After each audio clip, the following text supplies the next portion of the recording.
నదీ జలాలు ఆపేస్తామని ప్రకటించి ఇంకా 4 రోజులు కూడా కాలేదు. అప్పుడే పాకిస్తాన్కు దిమ్మ తిరిగిపోయింది. దాహం దాహం అంటూ భారతదేశం వైపు దీన చూపులు చూస్తోంది. తప్పైపోయింది క్షమించండి మహాప్రభు అంటూ కాలబేరానికి వచ్చి కాపాడండి కాపాడండి అంటూ వేడుకుంటోంది. 2 చేతులు పైకెత్తి దేవుడా కాపాడు అంటూ ప్రార్థిస్తోంది.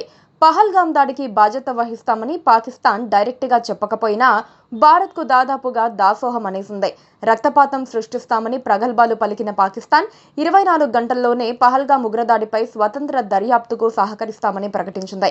ఈ మాట భారత్ ఎన్నడూ అడగలేదు. పాక్ సంగతి తేల్చేసేందుకు అవసరమైన చర్యలు మాత్రమే చేపట్టింది. సింధు నది జలాలను ఆపేస్తూ వాటర్ బాంబు పేల్చేసింది. మన యుద్ధ నౌకలను అరేబియా సముద్రంలో పాకిస్తాన్ వైపుకు మళ్లించింది. అంతే, ముచ్చెమటలు పట్టిన పాకిస్తాన్ పాలకులు దారికి వచ్చారు.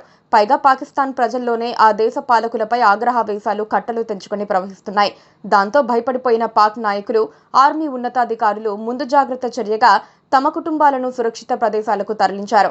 భార్య పిల్లలను రహస్య ప్రదేశాల్లో దాచేసి బయటకు మేకపోతు గాంభీర్యాన్ని ప్రదర్శిస్తున్నారు. మమ్మల్ని ఎవరేం చేసుకోలేరని మేకపోతు గాంభీర్యాన్ని ప్రదర్శిస్తూనే పక్కవారిని చూసి వణికిపోతున్నారు. ఎప్పుడు దేశ ప్రజలు తమపై పడి చంపేస్తారోనని వాళ్ళు ఆందోళన చెందుతున్నారు. పాక్ ఆర్మీ పెద్దలు సాధ్యమైనంత వరకు పబ్లిక్ కార్యక్రమాలకు దూరంగా ఉంటున్నారు. ఎందుకంటే భారతదేశానికి ఇంతగా కోపం రావడానికి ఆర్మీనే కారణమని పాక్ ప్రజలకు అర్థమైపోయింది. ఆర్మీ అధికారులు స్వయంగా రంగంలోకి దిగి సీమాంతర ఉగ్రవాదాన్ని ప్రోత్సహిస్తున్నారని ఆ దేశ ప్రజలు గుర్తించారు. పాక్ ప్రధాని షెహబాజ్ షరీఫ్ ఇప్పుడు దీన పలుకులు పలుకుతున్నారు. ఎలాంటి విచారణకైనా పాకిస్తాన్ సిద్ధంగా ఉంటుందని చెబుతున్నారు.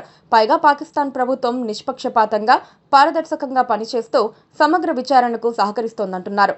మరో దేశం ఏదైనా వచ్చి పాకిస్తాన్లో ఇన్వెస్టిగేషన్ చేసుకోవచ్చన్నట్లుగా షరీఫ్ సందేశం ఇచ్చారు. నేరుగా భారత్ పేరు చెప్పేందుకు సిగ్గుపడుతోన్న పాక్ ప్రధాని పరోక్షంగా భారత్కు ఆహ్వానం పంపుతున్నారు.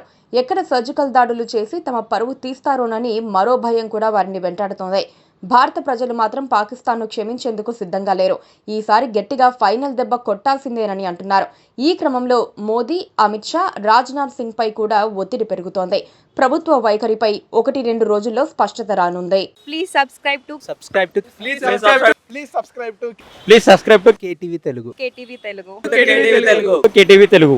KTV Telugu. KTV Telugu channel.